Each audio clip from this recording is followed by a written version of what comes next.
Cette méditation quotidienne vous est présentée par le Centre Le Pèlerin, spécialisé en accompagnement psycho-spirituel. lepèlerin.org.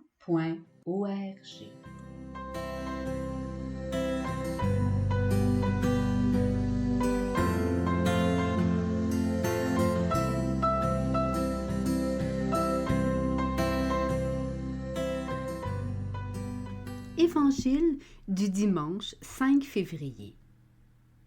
En ce temps-là, Jésus disait à ses disciples: « Vous êtes le sel de la terre.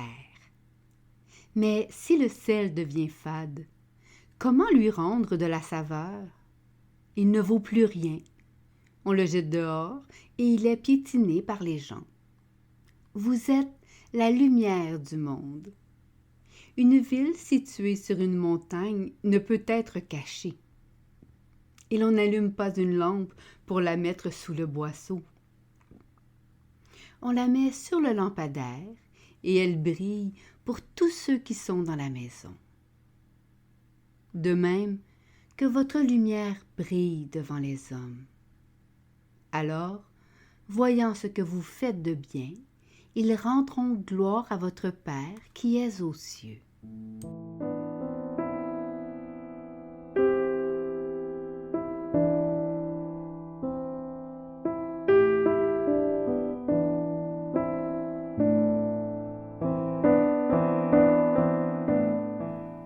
Méditation.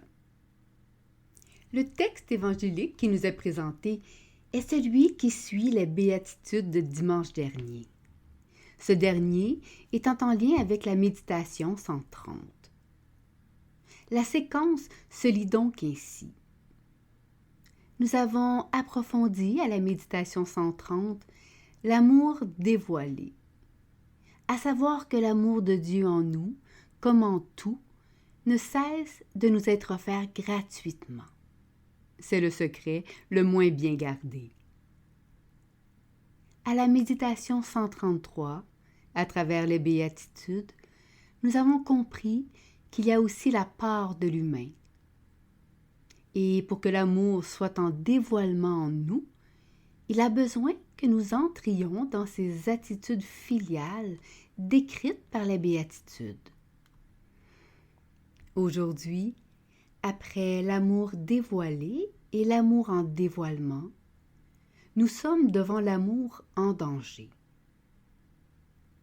La difficulté pourrait être formulée ainsi. Qu'arrivera-t-il si nous ne vivons pas des béatitudes, de ce qui nous rend proprement humains et qui, à ce titre, rend possible l'incarnation de l'amour en nos vies?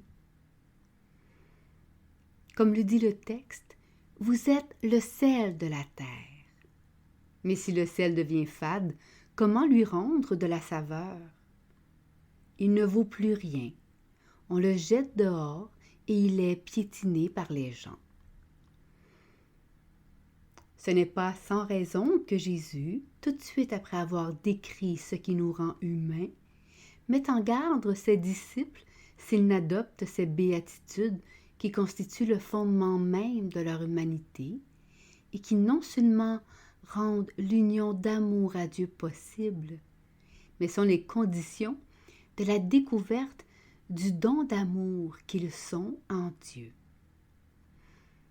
Si les disciples, et nous à leur suite, n'accueillons pas, de par les béatitudes, le don d'amour de Dieu que nous sommes, don de Dieu unique dans toute l'histoire du monde, l'humain devient tellement opaque au resplendissement lumineux de l'amour, et sans possibilité de rendre le goût de cet amour pour les autres, que l'humanité marche vers son extinction.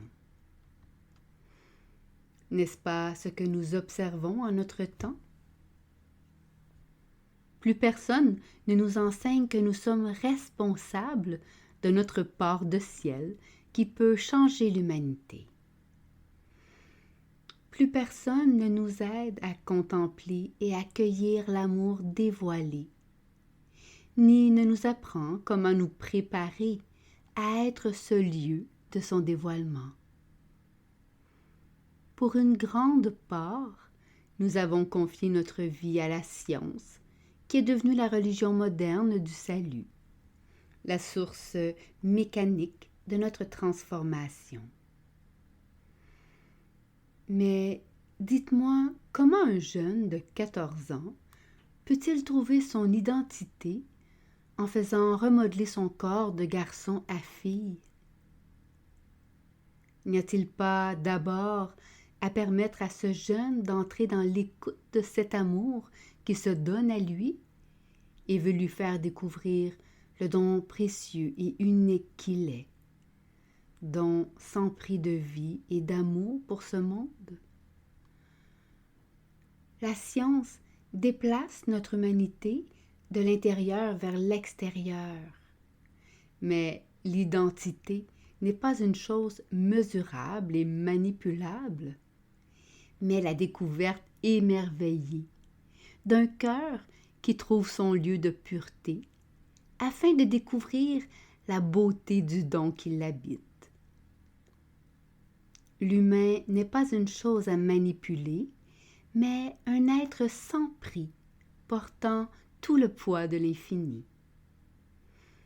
Et c'est ce poids seul de vie, d'amour et de vérité en lui qui peut transformer le monde. Dites-moi, comment se fait-il que nous pouvons accepter que la génétique moderne reprogramme l'humain, car il n'est à ses yeux qu'une machine qui peut être hackée? Comment acceptons-nous que de plus en plus, dans nos assiettes, nous est offert de la nourriture modifiée génétiquement, que nous mangeons malgré tous les problèmes de santé qu'elle nous crée? Et que cette nourriture devient une nourriture brevetée et possédée par de grandes compagnies et imposée aux agriculteurs et aux chaînes d'alimentation? Ne sommes-nous pas loin des doux des béatitudes qui posséderont la terre?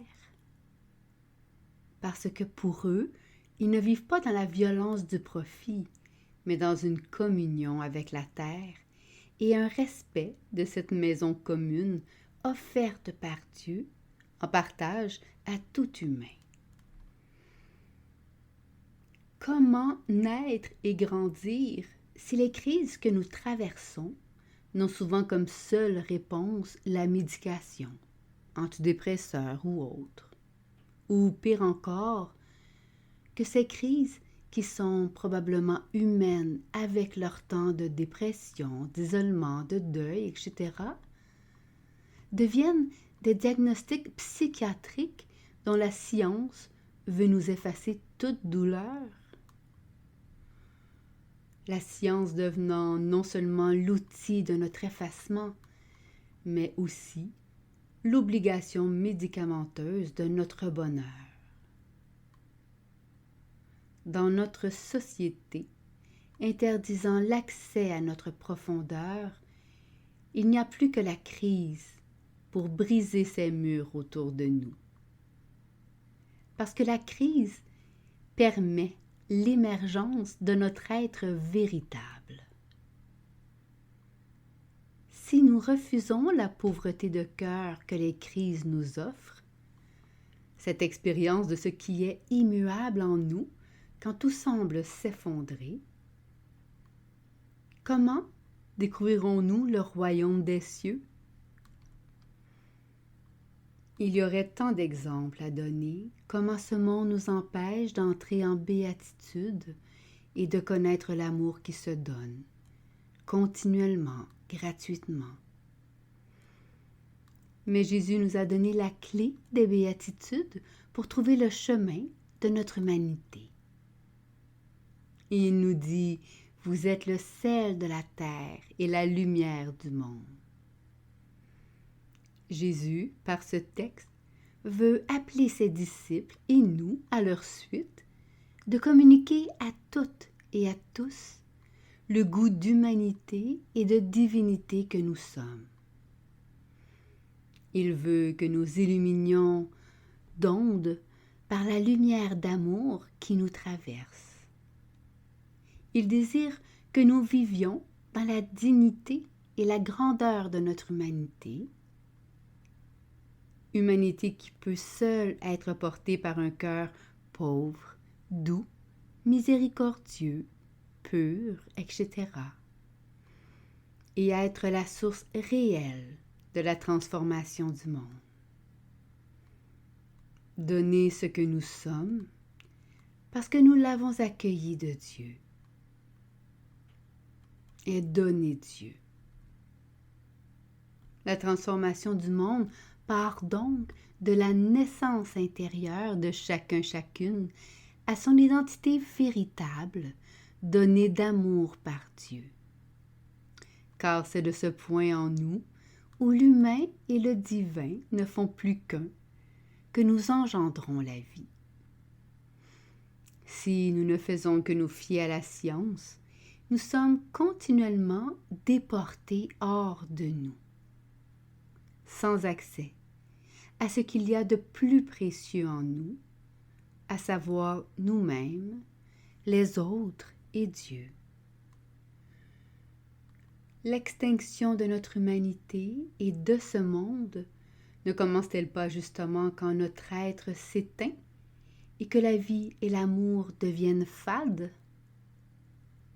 Si nous prenons le chemin des béatitudes et de notre naissance en Dieu et de Dieu en nous, alors la vie triomphe et nous participons au salut du monde.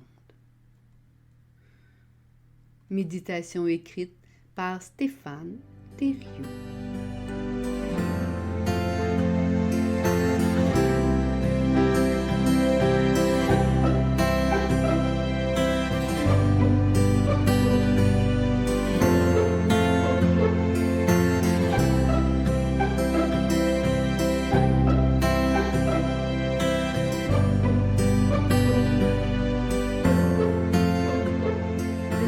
Le Pèlerin est fier d'offrir depuis plus de 20 ans un service d'accompagnement ainsi qu'un certificat universitaire en accompagnement spirituel. Tous nos services sont offerts en ligne. Nous sommes situés à Montréal, au pied de l'Oratoire Saint-Joseph.